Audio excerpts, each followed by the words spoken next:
something I'd love to dig into more is the arguments against hand labeling. So you mentioned how hand labeling there is one way that we can introduce degenerative bias, as you termed it. But what are the other arguments against hand labeling? I know that that's something that you're expert in. Yeah. So there are lots. Starting with bias, obviously, it's if you have an army of humans who are labeling data. One of the issues with labeling fundamentally is that it is a non-deterministic process.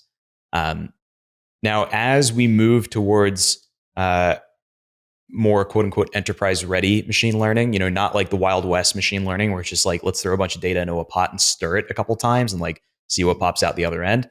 Now we're talking about like, how do we get reproducible results? How do we make sure that we have like pipelines? When we start using the word pipeline, it implies some amount of determinism. But the problem is you lose that when you have hand labeling. And that amounts to a whole bunch of stuff. One is the potential introduction of bias. The second is inconsistent results when trying to like resample fresh data and retrain. The third is just like it's very slow to deal with drift, for instance, especially in adversarial problems where, for instance, if you're doing like spam classification or fraud classification, for instance, you're fighting an adversary, and that adversary is Right. incentivized to change their tactics if they know that there's a modeling process that is catching Right. them. So if you have just an army of humans who are labeling data and your data volumes are huge, and you have to keep retraining them on new ways to catch these adversaries, like you're fighting a Right. losing battle. It's just an unsustainable problem. Um, and then you go into some of the issues around like the cost of hand labeling. Like there's several types of costs there. There's capital. Like if I want to build a model that's not just like hot dog, not hot dog. If I'm trying to do something more Mhm. interesting, like cancer, not cancer, or something like that, I Mhm. can't just pull a random person off the side of the street, or even like 500 random people off the side of the street, and be like, "Hey, is this cancer? Is it Right. not?" I need a bunch of Right. doctors, right? And chances are, doctors don't have the time to sit down in a room and label a bunch of data for me for like a month. They have doctor stuff to do. Mhm. So, Mhm. what I want to do is make sure that we can build those models because I know they're going to be very impactful, but we have to do it in a way that doesn't tie up like 50 doctors for a month. So that's like a capital cost, a capital and like time constraint, quite frankly. But speaking also to time is like right now, machine learning processes are very start stop. And what I mean by that is software engineering has for a very long time now benefited from what's colloquially called flow states. Um, so back in the day, compilation times were super, super long. Developer tools were not where they are today. Now, engineers see a huge benefit in being able to like stay in the state of focus. And Mhm. that's because the time between them trying something and seeing a result is very, very small. Now, in a Right. world of supervised machine learning, if one of your blocking factors is frankly like a human labeling process, Mhm. if you discover that one of the things you might need to tweak is your hand labeled data, you're not going to get that result fast. You're going to get it at minimum a week later, right? Which means that Mhm. you have to pause what you're doing, wait a week, and then pick that context back up. It is Mhm. impossible to calculate how much that costs us as like an industry, as like an Right. AI industry overall. Yeah, yeah, But I yeah. have to imagine it's a lot because we're coming off like 2 decades of innovation on the software engineering side to make compilation times faster, to make like partial compilation fast, to make developer tools like way more powerful, and so on. Mhm. And I guess like the final cost, there's so many costs that I can list, but the final cost I'll mention is there is actually a major societal cost to maintaining hand labeling structures as we do right now. Um, there's this book called Ghost Work, which I recommend folks read if they're interested in this topic. But it details this idea of like a ghost worker or really like a second class citizen in the internet age. Mhm. And sort of the idea is that to power all of this hand labeling machinery, um, companies have had to go out and hire a bunch of contract workers in low wage countries. So think like Bangladesh, Think, various countries in Africa, that sort of thing. Right. And while they're providing economic opportunities for them, there's no growth opportunity. They're not building a Right. career. They're learning Right. how to box cars and stop signs, in a particular program, which is not really a transferable skill. Hmm. So what ends up happening is there's a race to the bottom on wages at a macro level because these companies, Hmm. their margins are based on how much human time they have to spend money on. Hmm. So they have an incentive to drive wages down. Hmm. Meanwhile, there's more and more people who are able to do this work because it requires very little training, very little context, and so on, which then means that there's almost excess surplus or Right. excess supply, Excess which supply. Yeah. again leads wages to go down. So to me, it doesn't make sense to have this like second tier of humanity, um, because then they're like, if they're not already, which I know they are, but like eventually they'll get even more subjected to kind of the shitty jobs that no one else wants, things like content moderation, where you have to like watch a beheading and stuff. Like I saw this happen at places like Facebook. Hmm. So like it's stuff like that where our whole thing is like, it's better if we find just like a more automated way to do a lot of this stuff so that we can empower the right users with the right tool. So you don't need like 50 doctors to sit in a room. You could have one doctor spend like a couple hours using some software that will like help get their thoughts out of their head and into something that's programmatic, and then Hmm. use that to do the labeling and ideally tweak that. So there should be like a nice feedback loop there. So yeah, long story short, hand labeling is hopefully on its way out. And instead, we'll have more sustainable processes. This is a super eye-opening conversation for me already because I take for granted that in some scenarios I am going to need to use hand labeling.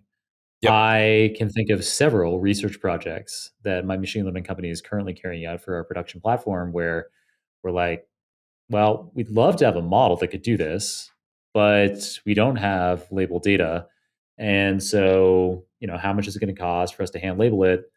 And, we're aware of some of these issues, like the bias issue. We're like, okay, what can we do to minimize the bias issue? And critically, especially because our applications are in human resources, we then test afterwards, after a model is developed, to make sure that no particular sociodemographic group is being affected differently by our human resources algorithm. Yeah. So the bias thing is something we're really aware of, and we try to minimize, and then we test. But that can be time consuming Yeah. to get that right. Um, but some of these other issues, yeah, I hadn't thought about them at all. So the slow to adapt to data drift, particularly if you're fighting an adversary, that is really thoughtful. Maybe something that I don't have to worry about so much with the models I've been developing. So something that I hadn't thought about. But yeah, Totally. for other examples like the spam filters, for sure, that is something that you're definitely going to have adversaries that are coming up with new ways of spelling Viagra to Yep. get past your content moderation algorithm. And then yeah, capital cost. This one, yeah, definitely, especially if you're building a specialized model like an oncology one, like you're describing. In my case, it could be I might want recruiters, ideally, to be labeling my data. Yep. And we work with really great recruiters. They might be making $500,000 a year, billing several $1,000,000 a year for their firm. Like they can't take time away from that to be labeling data for me. No chance is anybody going to let that happen. Yeah. Our like what we notice is that that idea exists across every single industry. If you think about like where machine learning or AI can make the greatest impact at any company, it's generally speaking going to be in places where their subject matter experts are kind of like critical bottlenecks to the organization. They have their most expensive experts and they only have like maybe one or two of those people and they want to just multiply them. That's the Right. obvious place for AI to have the greatest impact. Right. But you have this like catch 22 problem there where to train a model to replicate one of these recruiters, for instance, in this particular task, or a doctor or a financial analyst or whoever, you need that person to be involved in the training process. And that often is like this non starter because of how expensive it would be to even engage them, and let alone like the amount of data they'd have to label and like the way they'd have to label it and all sorts of Mhm. stuff. So, yeah, we think that that is like the critical problem to be solved in AI, to see greater penetration into use cases that matter, as opposed to, Mhm. kind of the machine learning hello world, which is like Twitter sentiment analysis and stuff like that. We see this as like we're not lacking model architectures or frankly even like modeling expertise. We're lacking data, and that's why we haven't seen AI penetrate as Right. deeply as it could have. That was perfectly articulated and makes perfect sense to me. And I don't think that's Thank something you. that I'd ever thought about as a serious bottleneck in the development of AI. Yeah. Good. Yeah. I mean, I'm so glad that you mentioned that. Yeah, this episode is getting better and better. I love it. Thanks, man. Uh, yeah, a few other ones that you mentioned there. Time cost, obviously, that is one I'm aware of. Like, if we could have some automation of labeling where it just happens in a few seconds instead of a Yeah. few weeks, obviously that would be far superior. And then the social cost thing, like it kills me that that isn't something that I was really thoughtful about before, because I was thinking about it from the perspective that you started off describing, where I'm like, well, I'm employing people that otherwise, maybe this is paying them double what they'd be getting if they were doing some manual labor in a factory or like a field or Yep. something. And so this is actually a good opportunity and this is a good thing that I'm doing. But when you went into more detail about it in ways that again, embarrassingly hadn't really thought about, this idea of how they are in a race to the bottom where they are constantly going to have pressure. Like they're it, following on with this idea of like specialized models. If there were great labelers who did a better job than others, they they're not really going to be rewarded for that. Like No. there's no the companies managing these processes are going to want to drive down price as much as possible. So Yep. yeah, it's a pretty There's kind of only downward yeah. pressure, and that's the problem. So, Yeah. yeah. And then also, yeah, like you said, like it's a dead end career. They're not going to be Yep. able to progress to like labeling manager. Maybe there's a small number of roles like that, maybe, but probably not really. It's not a career path like data science is. Yeah, yeah, and you kind of have to get lucky with like your location as well, because not every country has these like computer labs set up. And it's also Right. like there's this whole like dark market, almost not quite dark, but a lot of the main um, brands of labeling companies out there that offer these types of services, um, they don't always have a direct relationship with their labelers.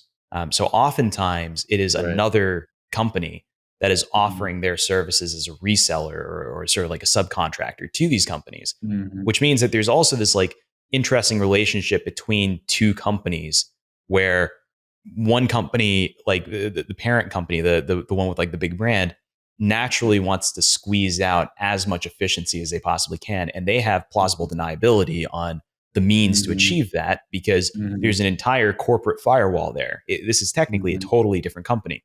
So Right. when you get into the details, it gets very messy, and we're just like, that shouldn't happen in today's world.